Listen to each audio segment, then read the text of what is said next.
Salut à toutes et à tous, c'est Théo de la chaîne Canal Supporter, très content de vous retrouver aujourd'hui, c'est peu de le dire, je pense que vous avez une petite idée de pourquoi je suis aussi ravi de vous retrouver. En tout cas j'espère que vous allez bien, si vous êtes supporter du Paris Saint-Germain, forcément que les dernières heures sont très appréciables, qu'on savoure même ces derniers jours, c'est incroyable l'union qui est en train de se créer, voilà pour cette prolongation d'Mbappé qui devrait être officialisée dans les prochaines heures. En tout cas tous les médias s'accordent à dire que c'est fait, Mbappé a informé le Real Madrid qu'il resterait au Paris Saint-Germain malgré l'extrême tendance qui nous avait été avancée pendant toute l'année. Voilà, on en a bouffé des fake news, des news peut-être véridiques, hein, je ne sais pas, mais en tout cas, il y a eu tellement de retournements de situation, tellement de tendances pour Mbappé au Real Madrid, que même pour moi, j'avais finalement accepté, en tout cas c'était acquis pour moi, qu'Mbappé allait finalement plier bagage pour le Real Madrid après cette saison ratée, un petit peu chaotique du côté du Paris Saint-Germain, même si pour lui, il a marché sur l'eau, je pense qu'on est tous d'accord pour le dire. Je n'aurais pas imaginé un tel retournement de situation, même si on va prendre quelques petites pincettes. Ce n'est toujours pas officiel pour sa prolongation à Paris, donc vous voyez, j'ai très chaud, je meurs d'envie de sortir un ventilateur, une clim, tout ce que tu veux, mais ces blagues-là, on les fera quand ça sera officiel, quand on pourra vraiment fêter ça tous ensemble. Mais avant l'officialisation, la confirmation qui, j'espère, sera à la hauteur de l'événement, j'espère qu'il fera ça vraiment dans les meilleures conditions, bah avant ça, venez on savoure quand même, on en a bavé cette saison, ça n'a pas toujours été facile, là on se retrouve avec le sourire et comme je vous l'ai dit, ça me fait plaisir qu'il y ait toute cette union autour de cet événement. Là, avec Mbappé, toujours au Paris Saint-Germain, c'est quand même un signe extrêmement fort qu'on envoie à toute l'Europe, même au monde entier, à la planète football. Mbappé croit toujours au projet du Paris Saint-Germain, parce que si Mbappé signe, c'est pour 2 ou 3 ans, clairement le club n'est pas vendeur, ça il le sait Mbappé, donc s'il reste, c'est pour s'inscrire quand même un minimum dans la durée. En tout cas, j'espère que ces garanties sportives dont on s'efforce de parler pour essayer de convaincre Mbappé depuis des mois et des mois, eh bien j'espère qu'elles sont réelles tout simplement. Parce qu'au-delà de la satisfaction de continuer avec Mbappé et tout le talent qu'il a, moi ce qui me réjouit d'autant plus, c'est la tournure que peut prendre cette équipe du Paris Saint-Germain. On ne fait qu'en parler depuis ces dernières heures, on annonce un bouleversement cet été, un nouveau Paris Saint-Germain avec des décisions drastiques. On prend un virage vraiment intéressant, j'aborde l'avenir de façon bien plus sereine. Forcément qu'avec lui t'es plus fort, t'as plus de chances de gagner, mais regardez les autres équipes, comme le Real, même Villarreal qui allait bien plus loin que le Paris Saint-Germain cette année en Ligue des Champions, il n'avait pas Mbappé. C'est là que j'attends du changement, que j'attends une vraie prise de conscience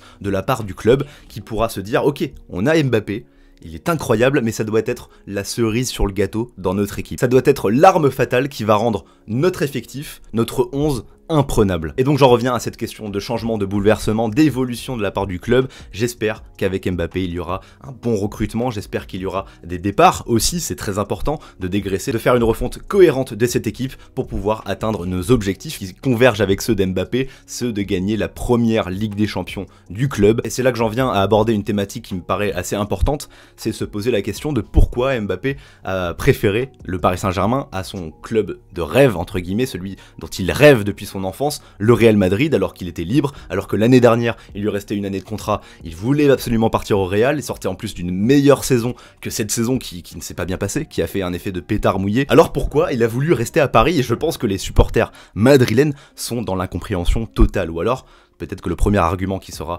évoqué, ça sera, bon bah voilà, Mbappé il a choisi l'argent, on lui a proposé le paquet, et peut-être que beaucoup vont penser que malgré le côté affectif que prône Mbappé depuis des années, malgré son ambition sportive, et bah finalement il s'est rabattu sur l'argent. Je pense que c'est un facteur, c'est indéniable, on n'est pas à sa place, et quand on a une telle proposition de la part du Paris Saint-Germain, c'est peut-être compliqué de passer à côté, mais je pense qu'il n'y a pas que ça. Parce que le Real, voilà, il n'y avait pas d'indemnité de transfert à payer pour le Paris Saint-Germain, il y aurait eu une prime juteuse pour Mbappé tout simplement à son arrivée. Je pense que sur le salaire, il aurait été plutôt tranquille aussi du côté du Real Madrid. De toute façon, il était parvenu à un accord contractuel avec les deux clubs. Donc les deux propositions lui allaient. Ensuite, il a dû trancher et prendre l'une des décisions les plus compliquées de sa vie, c'est ce qui se dit en ce moment, et je veux bien le croire. Parce que même si tu es très tenté de rester à Paris, que tu as un bon salaire, que tu as tous tes amis, ta zone de confort, etc., peut-être que tu te dis, bon bah je vais y rester peut-être 1 an, 2 ans, ensuite j'irai au Real, c'est quand même une prise de risque de la part d'Mbappé. Parce qu'un club aussi historique que le Real Madrid, qui t'ouvre à ce point la porte avec tous ses supporters qui sont en délire sur lui, ils l'ont acclamé au Parc des Princes, au Real Madrid, comme si c'était acquis. Je pense que leur fermer la porte maintenant, ça risque d'être très mal pris par la direction et par les supporters qui, rappelez-vous, depuis le transfert de Eden Hazard, qui en plus c'était pas le Eden Hazard d'aujourd'hui, hein, c'était l'un des meilleurs joueurs de Première Ligue quand il arrive au Real, et ben la première chose qu'ont scandé les supporters du Real, c'était Queremos Mbappé. On réclame Mbappé, on veut Mbappé. Ils sont complètement matrixés par Mbappé depuis des années. Là, ils étaient prêts à mettre 200 millions d'euros l'été dernier pour racheter sa dernière année de contrat. C'est quand même un sacré pied de nez qu'est en train de faire Mbappé si ça se confirme, et je pense qu'il en a conscience. S'il reste à Paris comme c'est en train de se profiler, il prend le risque que le train du Real ne repasse pas. Mais alors pourquoi rester à Paris, me direz-vous? Moi j'ai plusieurs théories. Déjà premièrement, je pense qu'il veut absolument représenter un projet. Je pense qu'il veut, voilà, que le monde se souvienne d'Mbappé et de l'empreinte qu'il a eue sur un club. Donc il y a cet argument déjà d'aller chercher la première Ligue des Champions de l'histoire du Paris Saint-Germain, là où le Real est en passe peut-être de remporter sa 14e de son histoire, donc une de plus avec Mbappé, même 2 ou 3 de plus avec Mbappé. De toute façon Ronaldo en a gagné tellement, et de toute façon le Real en a gagné tellement, ça sera sûrement moins mémorable que s'il gravit des montagnes avec le Paris Saint-Germain. Je pense aussi qu'il est très flatté de représenter à ce point le football français, la Ligue 1. Voilà, c'est vraiment la tête d'affiche de ce championnat. Peut-être qu'il se voit même contribuer à son évolution, là où la Liga espagnole, eh bien, est plus associée à Messi, à Ronaldo. Même en ce moment, quand tu penses au Real, c'est égal Benzema. Quand tu pensais au Real il y a quelques années, c'était égal Ronaldo. Le Barça égal Messi. Et peut-être qu'il a envie de devenir un joueur qui représente pleinement l'identité d'un club, à savoir PSG égal Mbappé. Voilà, en restant au club, il a la possibilité de faire bouger les choses, d'aller chercher la Ligue des Champions, d'aller bouger Cavani sur son record de meilleur buteur. Il y a aussi une autre théorie que j'ai vu passer ça sur Twitter et je suis complètement d'accord. Je pense qu'il y a vraiment moyen que cette saison ait pu le faire cogiter du côté du Real Madrid, où on se posait quand même pas mal de questions autour de cette équipe qui n'avait pas gagné le championnat l'année dernière, avec un effectif un petit peu vieillissant. Là, ils gagnent le championnat sans lui, ils éliminent du coup sa propre équipe, le PSG,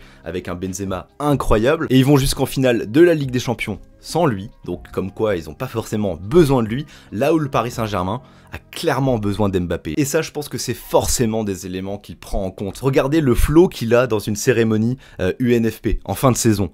Toute la Ligue 1 est à ses pieds, tout le monde l'applaudit. Et franchement, je suis pas sûr qu'il ait ça en Espagne. En restant à Paris, il est au cœur du projet et il a vraiment matière à bousculer les choses. Et franchement, si t'as des changements d'entraîneur, de directeur sportif, etc., et que c'est vraiment pour le bien du club, eh bien tant mieux que ça passe par là, même si je suis pas très fan de donner les clés à un joueur. Le club doit rester bien sûr supérieur à ses joueurs. Les joueurs passent, le club reste, je suis bien d'accord. Mais si tu as des changements qui sont pris pour le bien sportif du club, forcément c'est positif. Après, bien sûr, et je terminerai là-dessus, il ne faut pas que ça éclipse non plus cette saison ratée. Là on est en train d'en faire toute une fête, comme si on fêtait notre Ligue des Champions avec une cérémonie, tout ça. Et la saison, on peut la résumer par des matchs très moyens qui ont été souvent sauvés par Mbappé à la dernière minute. Et donc cet énième retournement de situation signé Mbappé à la dernière minute, à la dernière journée du championnat, eh bien ça doit être accompagné de concret. On veut du changement, on ne veut pas que ça soit superflu comme l'ensemble des matchs, où simplement on se dit la solution c'est Mbappé. Le reste, on s'en fiche. Voilà pour mon analyse du dossier Mbappé, j'espère qu'elle vous aura plu. Dites-moi évidemment ce que vous en pensez